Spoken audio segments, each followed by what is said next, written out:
Questo servizio è offerto da Coop Services, risorse umane e soluzioni per il territorio.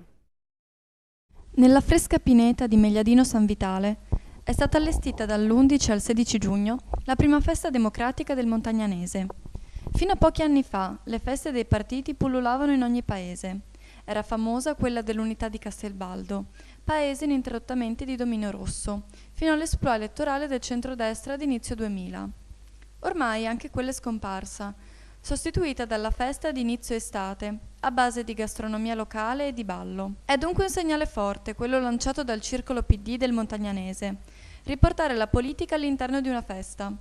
Giriamo il quesito ad uno dei membri del comitato PD del Montagnanese, Stefano Sauncella. Non c'è mai una persona sola che lavora a questi progetti, nascono proprio perché nei territori fortunatamente esistono i circoli come in molta parte dell'Italia sono piccoli circoli perché sono piccoli comuni e quindi mettere insieme i comuni si fanno dei coordinamenti e quindi l'unione fa la forza e si riesce anche a fare qualche cosa di un po' più grande.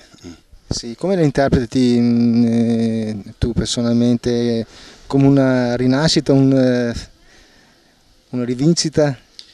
Rivincita speriamo, perché guardando gli ultimi risultati non sono stati particolarmente confortanti, però adesso forse nel Montagnanese esiste un gruppo di persone che hanno voglia di lavorare, che hanno voglia di pensare ad avere dei progetti radicati nel territorio e per questo magari forse sarà una rivincita e punteremo soprattutto su questo.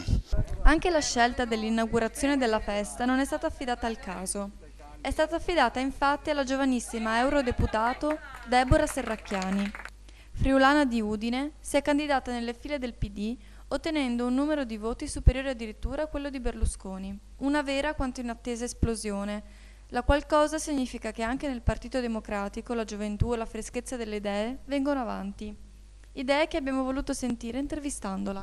L'applauso va fatto a chi davvero ha pensato di riorganizzare dopo tanto tempo una festa del Partito Democratico, che non è per nulla scontato in un territorio come questo, e quindi onestamente più che fare un applauso a me e chiedere quante ce ne sono di persone come me, l'applauso va fatto a chi davvero si è impegnato per fare questa festa. Insomma, mi pare, lo dico davvero convintamente, perché quando si parla di radicamento territoriale non è che il radicamento territoriale lo fa la Serracchiani, il radicamento territoriale siete soprattutto voi a farlo, insomma. Poi c'è chi più, chi meno dà una mano, ma comunque insomma è il radicamento delle idee prima ancora delle persone, per cui se abbiamo delle buone idee radicano, se abbiamo solo delle persone non è detto che riusciamo a far radicare anche le buone idee.